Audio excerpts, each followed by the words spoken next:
I would like to share with you my theory about the parallels I found between Einstein and Jesus.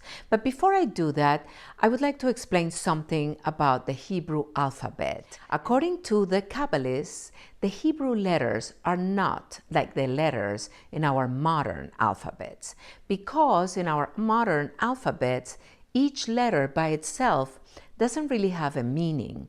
The letter needs other letters to build a word. It's sort of like a Lego piece that by itself you don't really build anything, but when you put other pieces, you can build a plane or something else. Likewise, the letters in our alphabet, you need other letters to build words and the shapes of words. Now, the Hebrew alphabet, on the other hand, is different. In the Hebrew alphabet, again, according to the Kabbalists, each letter has a deeper meaning. It's sort of as if each letter was like a window that opens up to another realm, a more poetic and deeper realm. And it can be compared, sort of, to the language of chemistry, because when we see H2O, we know that that H is not just any H.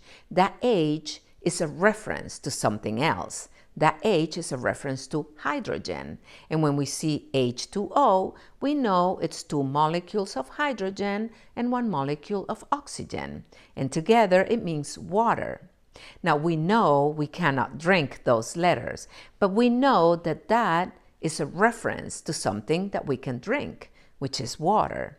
And so something similar happens with the Hebrew alphabet, but with a more poetic and spiritual meaning behind each letter.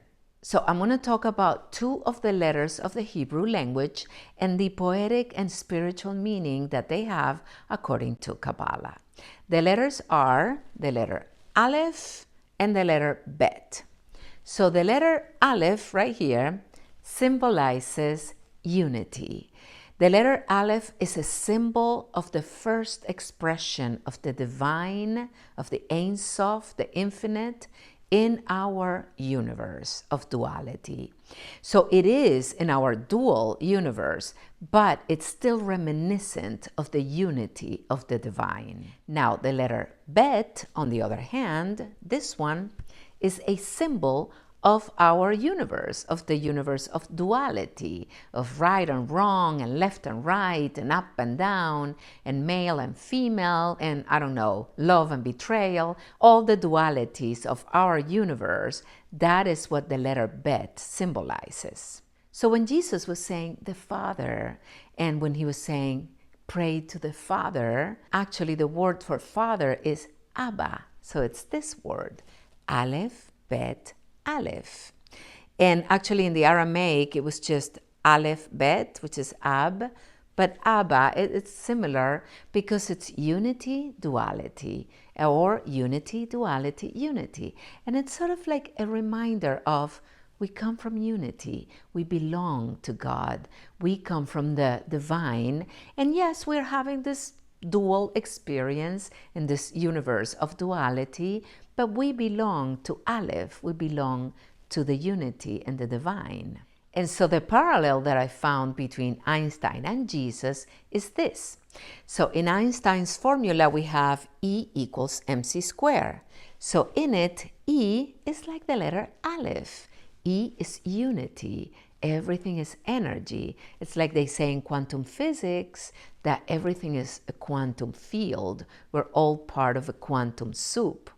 And then mc squared is like the letter Bet, is the world of duality.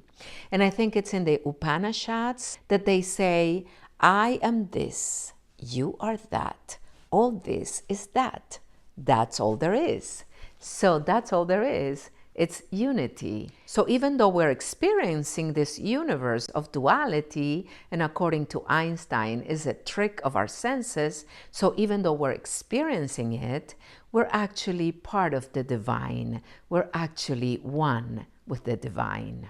And Leonardo DaVinci in his Vitruvian Man was saying the same thing. Because if you look at this image, if we're standing like this, and we're measured from head to toes and from hand to hand, our bodies describe the shape of a square. But if we're standing like this, and then we have our arms stretched to heaven, then our bodies describe the shape of a circle. So we are the miracle. We are the circle in the square. According to the Pythagoreans, geometric shapes are also symbols, just like the Hebrew letters. And so the circle is a symbol of unity, like the letter Alef. And the square is a symbol of our tangible universe, our physical world.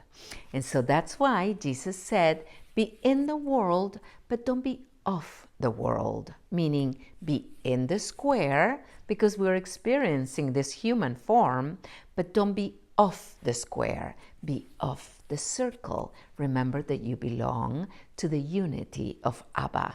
And it's similar to when they say, is it a wave or is it a particle? Well, it's both. At one level, it is the wave of unity, and at another level, it is the particle of this particular universe with all its infinite fragments. The Pythagoreans said, God is a circle which circumference is everywhere and its center nowhere. And so the Pythagoreans, Jesus, Vitruvius, Leonardo DaVinci, and Einstein were all seeing the same thing from different angles, whether it was through sound or science, or through a poetic image or spirituality. They were all expressing the same truth in different languages. And they were all seeking the secret of the circle. And when they found it, they each revealed that secret in a different canvas or in a different square.